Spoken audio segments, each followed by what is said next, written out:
Lights camera action. Hey guys, welcome to our channel. నేను మీ ధనుష్. ఈరోజు ఒక స్పెషల్ వీడియోతో అయితే మీ అందరి ముందుకు వచ్చాను అనమాట. బేసిక్గా సినిమా ప్రపంచం అంటేనే ఒక మాయా ప్రపంచం అనమాట. ఇందులో అసలు ఏం జరిగిద్ది, ఏంటి జిమ్మిక్లు ఏంటి, వీళ్ళు చేసే మ్యాజిక్లు ఏంటి, ఇవన్నీ కూడా చాలామంది తెలుసుకోవాలని క్యూరియాసిటీ ఉంటుంది. సో ఈరోజు అయితే నేను శబ్దం అనే డబ్బింగ్ స్టూడియోలోకి వచ్చి అసలు డబ్బింగ్ ఏంటి, డబ్బింగ్ ఎలా చెప్తారు, సో డబ్బింగ్లో వీళ్ళు తీసుకునే జాగ్రత్తలు ఏంటి, అసలు ఈ డబ్బింగ్ చెప్పే ప్రాసెస్ ఏంటి, ఇవన్నీ కూడా చెప్పడం కోసం. అంటే బేసిక్గా డబ్బింగ్ చెప్పడం ఈజీయే, కానీ ఒక తమిళ్ సినిమాలకి ఇక్కడ వేరే లాంగ్వేజ్లో డబ్బింగ్ చెప్పాలి అంటే వాళ్ళు చాలా కష్టపడతారు. ఇక్కడ డబ్బింగ్ ఆర్టిస్టులు వాళ్ళు కన్వే చేయాల్సిన పాయింట్ వీళ్ళు కరెక్ట్గా చెప్పకపోతే మొత్తం టోటల్ సీన్ అంతా సరిగ్గా కన్వే చేయలేరనమాట. సో వీళ్ళు ఇక్కడ ఎంత కష్టపడతారు తమిళ్ సినిమాలు కానీ మలయాళం సినిమాలు కానీ డబ్బింగ్ చెప్పడానికి, అండ్ అలాగే డబ్బింగ్ ప్రాసెస్ ఏంటి, ఇవన్నీ కూడా చెప్పడానికి రీసెంట్ సూపర్ హిట్స్ అయిన విక్రమ్ సినిమా అండ్ అలాగే చార్లీ 777కి డబ్బింగ్ చెప్పిన గౌతమ్ గారు ఈరోజు మనతో పాటు ఉన్నారనమాట. సో హాయ్ అన్న. Hi Dhanush, congratulations. వరుసగా బ్యాక్ టు బ్యాక్ సూపర్ హిట్లు కొట్టారు.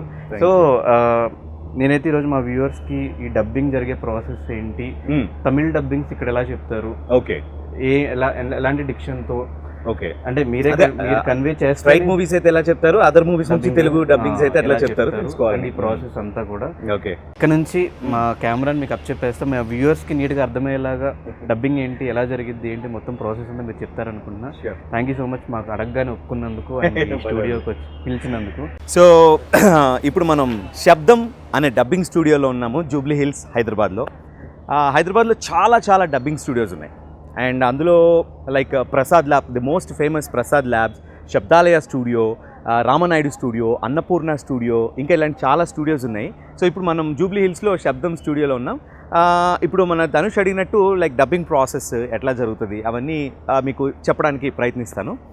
అండ్ మాకు జనరల్గా ఏంటంటే డబ్బింగ్ అంటే మాకు డబ్బింగ్ షెడ్యూల్ ఎలా ఉంటుందంటే, ఇప్పుడు రేపు కానీ ఎల్లుండి కానీ ఇలాగా డబ్బింగ్ ఒక ఆడియో టెస్ట్ అని పెడతారనమాట. లైక్ వాయిస్ టెస్ట్ పెడతారు ప్రతి మూవీకి కూడా. అందులో నేను ఒక్కనే కాదు, అంటే ఒక్కొక్క క్యారెక్టర్కి ఒక ఇద్దరిని లేదా ముగ్గురిని అట్లా వాయిస్ టెస్ట్కి పిలుస్తారు. సో ఆ వాయిస్ టెస్ట్ ఎవరిదైతే సెలెక్ట్ అవుతుందో వాళ్ళని ఆ సినిమాకి ఫైనలైజ్ చేసి వాళ్ళతో కంటిన్యూ చేస్తారన్నమాట. సో ఈ వాయిస్ టెస్ట్ చేసేది కూడా డబ్బింగ్ స్టూడియోస్లోనే. కొన్ని సినిమాలు ఎలా ఉంటాయంటే, సినిమా డబ్బింగ్ అంతా చెన్నైలో జరుగుతుంది, లేదా బెంగళూరులో జరుగుతుంది, లేదా ముంబైలో కూడా జరుగుతూ ఉంటాయి. బట్ వాయిస్ టెస్ట్ మాత్రం హైదరాబాద్లో జరుగుతూ ఉంటాయి. సో మన విక్రమ్ సినిమాకి వాయిస్ టెస్ట్ కూడా ఇక్కడే జరిగింది, శబ్దం స్టూడియోలో. సో అలా ఈ స్టూడియోలో ఇప్పుడు మన స్టూడియో లోపలికి కూడా వెళ్దాం ఎట్లా ఉంటుంది. And this is one of the latest studios and the finest studios in Hyderabad, శబ్దం స్టూడియో. సో ఆ ప్రాసెస్ అంతా సింపుల్గా మీకు అర్థమయ్యేటట్టు ఎక్స్ప్లెయిన్ చేస్తాను. Let's go in to the studio. So ఇప్పటివరకు మీరు యూట్యూబ్లో హోమ్ టూర్స్ చూశారు, కిచెన్ టూర్స్ చూశారు, వార్డ్రోబ్ టూర్స్ చూశారు, ఇంకా చాలా రకాల హోమ్ టూర్స్ చూశారు. కానీ మేబీ ఇప్పటిదాకా ఎవరు స్టూడియో టూర్ ఎవరో చేసుండ్రు, అంటే డబ్బింగ్ స్టూడియో టూర్ ఎవరో చేసుండ్రు. బట్ ఇందాక ధనుష్ కూడా అడిగాడు నన్ను, బ్రో ఒకసారి స్టూడియో కూడా ఎలా ఉంటుందో ఒకసారి చూపించండి అని. సో డెఫినెట్గా చూపిస్తా. So this is entrance. ఇంకా లోపలికి వెళ్దాం, స్టూడియోస్ ఎలా ఉంటుందో చూపిస్తాను. ఆడియో సూట్ అండ్ అలాగే డబ్బింగ్ సూట్. సో ఇక్కడ ఒక 2 స్టూడియోస్ ఉన్నాయి. సో ఇప్పుడు ఆడియో కన్సోల్ రూమ్కి వెళ్దాం. చాలా హెవీ డోర్స్ ఉంటాయి, 2 డోర్స్ ఉంటాయి, even for the dubbing room or the audio console room, ఎందుకంటే సౌండ్ బయటికి లీక్ అవ్వకూడదు కాబట్టి. అండ్ ఇది వచ్చేసి ఆడియో కన్సోల్ రూమ్.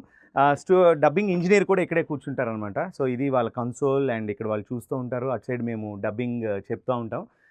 ఇక్కడే డబ్బింగ్ ఇంజనీర్ ఉంటారు, అలాగే డైరెక్టర్ గారు కానీ కో డైరెక్టర్ గారు కానీ ఇక్కడే కూర్చుంటారు. అండ్ మనం డబ్బింగ్ చెప్పేసేసిన తర్వాత బయటకు వచ్చేసిన తర్వాత వాళ్ళతో పాటు మనం కూర్చొని మనం ఎలా చెప్పామనేది ఇక్కడ చూడొచ్చు అనమాట. So this is audio console room.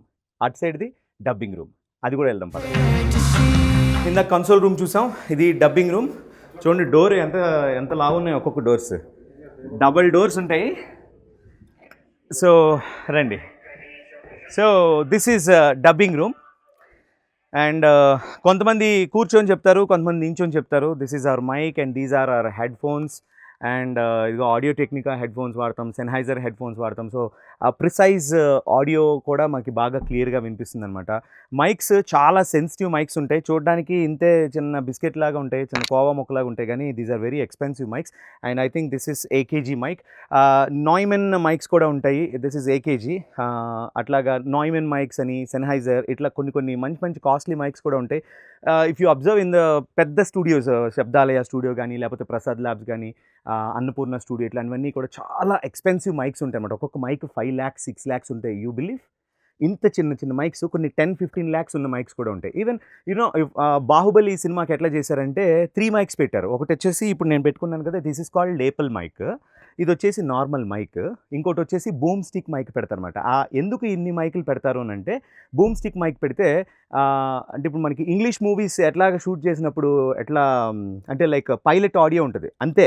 That is called sync sound. మళ్ళీ వాళ్ళు డబ్బింగ్ చెప్పరు. ఎక్కడైనా ఆడియో డిస్టర్బెన్స్ ఏమైనా ఉంటే కనుక అప్పుడు డబ్బింగ్ చెప్పాల్సిన అవసరం వస్తే డబ్బింగ్ చెప్తారు.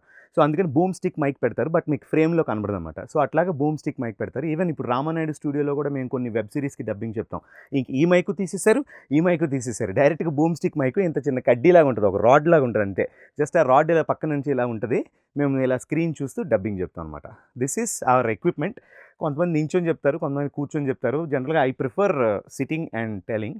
కొంతమంది ఏంటంటే నించుంటేనే బాగా వస్తుంది వాయిస్ అని అనుకుంటారు, కొంతమంది కూర్చుంటే బాగా వస్తుంది అనుకుంటారు. ఇట్ డిపెండ్స్, ఎవరి ఇష్టం వాళ్ళది. సో చూసారా నేను ఏం మాట్లాడకపోతే ఎంత నిశ్శబ్దంగా ఉందో. నిశ్శబ్దం చాలా భయంకరంగా ఉంటుంది. సో ఎంత పిన్ డ్రాప్ సైలెన్స్ అనమాట. ఇలా ఉంటేనే మనం డబ్బింగ్ చెప్పినప్పుడు మనం తీసుకునే చిన్న చిన్న బ్రీత్ కానీ, మనం ఇచ్చే ఎఫెక్ట్స్ కానీ, వాయిస్ కానీ ఏదైనా చాలా స్పష్టంగా వినిపిస్తుంది అనమాట. అందుకనే ఇలాంటి ఎకౌస్టిక్ చేస్తారన్నమాట. ముందునే ఒక రూమ్లో నార్మల్గా 4 చెక్కలు వేసేసి పెట్టడం కాదు, ఎకౌస్టిక్స్ ఉంటాయి. సో ఇప్పుడు చూస్తున్నారు కదా, ఈ వాల్ అంతా కూడా ఏంటంటే టెక్స్చర్డ్ వాల్ అనుకుంటాం, కాదు ఇది యాక్చువల్గా ఒక షీట్స్ లాగా ఉంటాయి అనమాట. సో ఈ సౌండ్ అబ్జార్బ్ చేస్తాయి, మళ్ళీ వెనక్కి రివర్బ్ ఇవ్వదన్నమాట. సో అబ్జార్బ్ చేయడం కోసం ఎకౌస్టిక్స్ కోసం ఇవి పెడతారు. దీని వెనకాల ఏంటంటే రాక్ వూల్ పెడతారు. ఈ రాక్ వూల్ జనరల్గా సైలెన్సర్స్, బండి సైలెన్సర్స్ లోపల సౌండ్ని తగ్గించడం కోసం అని మనకి రాయల్ ఎన్ఫీల్డ్ సైలెన్సర్స్ సపరేట్గా తయారు చేయించుకుంటారు అనమాట, ఆ సౌండ్ రావడం కోసం. సో లోపల రాక్ వూల్ పెడతారనమాట. అలాంటిది రాక్ వూల్ పెడతారు. అలా చేసి దాన్ని అంటే ప్రాపర్గా పెడతారన్నమాట. ఎక్విప్డ్ స్టూడియోస్ అంటే ఇట్లా ఉంటాయి అనమాట. ఎందుకంటే to get the finest audio quality, to finest sound quality, to record the finest sound quality, ఇట్లాంటి ఎక్విప్మెంట్ అంతా మెయింటైన్ చేస్తారు. అండ్ మేము డబ్బింగ్ చెప్పేటప్పుడు కూర్చొని హెడ్ ఫోన్స్ పెట్టుకొని టీవీలో చూస్తా వాళ్ళు పిక్చర్ వేస్తారనమాట. కొన్ని ఇంగ్లీష్ మూవీస్ ఉంటాయి, లైక్ నెట్ఫ్లిక్స్లో ప్లే చేసే ఇంగ్లీష్ మూవీస్ కానీ, లేకపోతే అమెజాన్ ప్రైమ్లో ప్లే చేసే వెబ్ సిరీస్ కానీ, వాళ్ళు ఫుల్ వీడియో క్వాలిటీ ఇవ్వరండి. ఎందుకనంటే దాన్ని బాగా కంప్రెస్ చేసి, ఎందుకంటే మళ్ళీ ఎక్కడ పైరసీ వచ్చేస్తుందేమో అని. అండ్ దాని మీద ఫుల్ వాటర్ మార్క్స్ ఉంటాయి అనమాట. Property of Amazon videos, property of Netflix అని చెప్పేసి ఫుల్ వాటర్ మార్క్స్ ఉంటాయి. ఇంకా కొన్ని ఏంటంటే పగడ్బందీగా మనం ఎవరికైతే వాయిస్ టెస్ట్ ఇవ్వబోతున్నామో వాళ్ళది ఓన్లీ అంత బ్లాంక్ చేసేసి, ఇప్పుడు ఒక క్యారెక్టర్ ఉన్న అతని ఫేస్ మాత్రమే ఒక హోల్, ఒక పిన్ హోల్లో కనబడినట్టుగా పెడతారనమాట. అంత సెక్యూర్గా పెడతారు.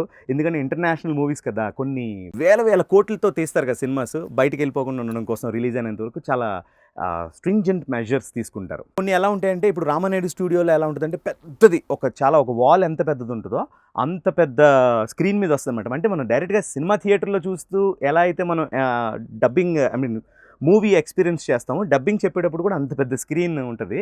ఈవెన్ శబ్దాలయాలో కూడా చాలా పెద్ద స్క్రీన్ ఉంటుంది. బాగా ఒక్కొక్క స్టూడియోలో ఒక్కొక్కలాగా చక్కగా కూర్చొని మనం పిక్చర్ చూస్తూ ఉంటాము. వాళ్ళ లిప్ సింక్ ప్రకారంగా మనం చాలా కాన్సన్ట్రేటెడ్గా, ఇంట్లో ఎన్ని టెన్షన్స్ ఉన్నా, బయట ఎన్ని టెన్షన్స్ ఉన్నా అన్నీ మర్చిపోయి మనం ఏ సినిమా కోసం డబ్బింగ్ చెప్తున్నామో ఆ క్యారెక్టర్ యొక్క మనస్తత్వం, వ్యక్తిత్వం, వాళ్ళ నడవడిక ఎలా ఉంటాయో అవన్నీ మనం అలవర్చుకొని పరకాయ ప్రవేశం చేసి ఆ క్యారెక్టర్కి, వాళ్ళ ఫేస్కి, వాళ్ళ బాడీ లాంగ్వేజ్కి సూట్ అయ్యేటట్టు డబ్బింగ్ చెప్పడం అనేది చాలా కష్టమైన ప్రక్రియ. But over a period of time మనం అందులో ప్రాక్టీస్ చేస్తూ ఉంటే అందులో ఎక్సెల్ చేయొచ్చు. సార్ మీకు తెలుసు మేము ఎలా వర్క్ చేస్తామని. ఇంకోసారి నేను మీకు చెప్తాను. ఫ్రమ్ నౌ ఆన్ మీ డిపార్ట్మెంట్లో ఉన్న అన్ని ఫైల్స్కి, ఇన్వెంటరీస్కి నాకు యాక్సెస్ కావాలి. ఈ కేసుకి సంబంధించినంత వరకు ఎవిడెన్సెస్, విట్నెసెస్, విక్టిమ్స్ యొక్క ప్రొఫైల్స్ అండ్ ఫ్యామిలీ డీటెయిల్స్ అన్నిటికీ. తర్వాత guns, ammos, explosives if needed, వీటికి లెక్కలు అడగకూడదు. And most importantly rules and regulations నాకు లేవు, మీకున్నా ఐ డోంట్ కేర్.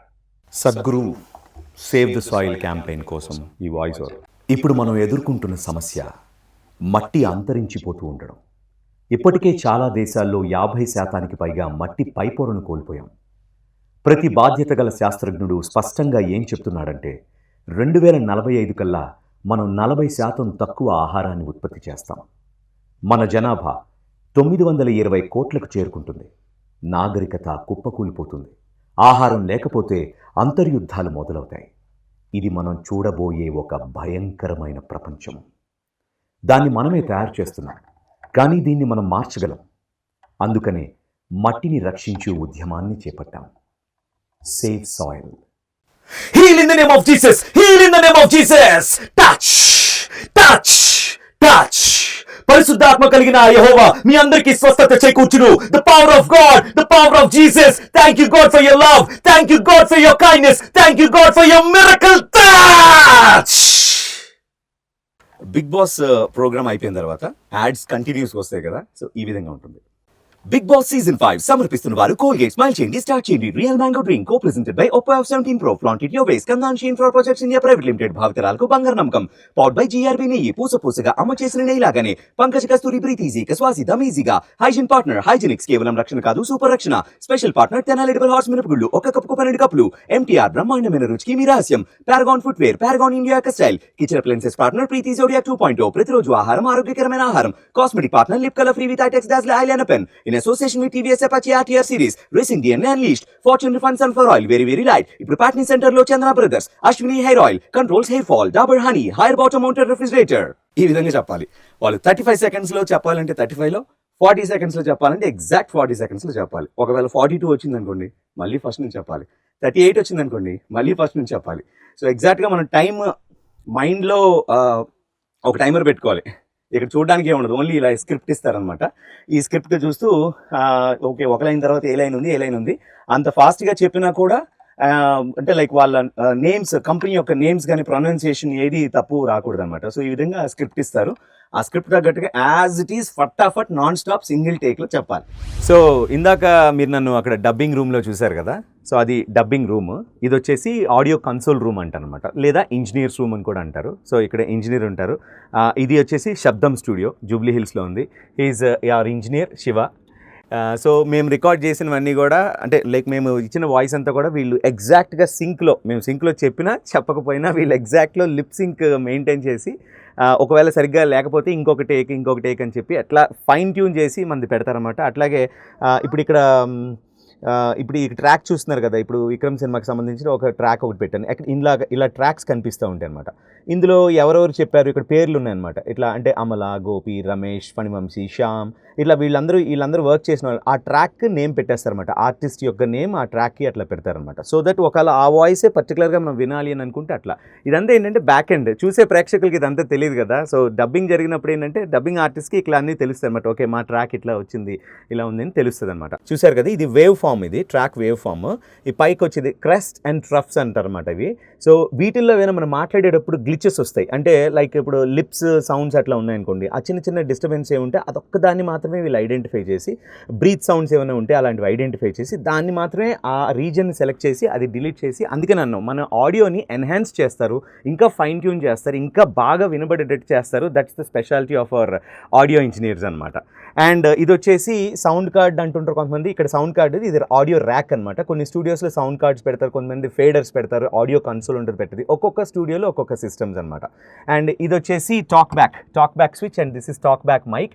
ఇటు సైడ్ రూమ్ నుంచి ఏదైనా మాట్లాడితే అటు సైడ్ వినబడాలి కదా మరి, అందుకని ఇక్కడ ఇంజనీర్ కానీ లేదా ఇంజనీర్ పక్కన డైరెక్టర్ గారు కానీ లేదా కో డైరెక్టర్ గారు కానీ కూర్చొని మాకు డబ్బింగ్ చెప్పిస్తూ ఉంటారు. స్క్రిప్ట్ ఒక కాపీ మా దగ్గర ఉంటుంది, ఒక కాపీ వీళ్ళ దగ్గర ఉంటుంది అనమాట. ఎగ్జాక్ట్గా వీడియోకి తగ్గట్టుగా మేము చెప్తున్నామా లేదా అని వాళ్ళు చూసుకుంటూ ఏమైనా కరెక్షన్స్ ఉంటే లేదండి ఇంకొక టేక్ చెప్పండి, లేకపోతే ఇంకొంచెం ఆడియో లెంత్ తగ్గింది ఇంకొంచెం లెంత్ పెంచాలి అని అంటే వాళ్ళు ఇక్కడ నుంచి చెప్పి మాకు డైరెక్షన్స్ ఇస్తూ ఉంటారు అనమాట, డైరెక్టర్ గారు కానీ కో డైరెక్టర్ గారు కానీ. So this is audio console room. And ఇందాక నేను చెప్పింది వచ్చేసి డబ్బింగ్ రూమ్.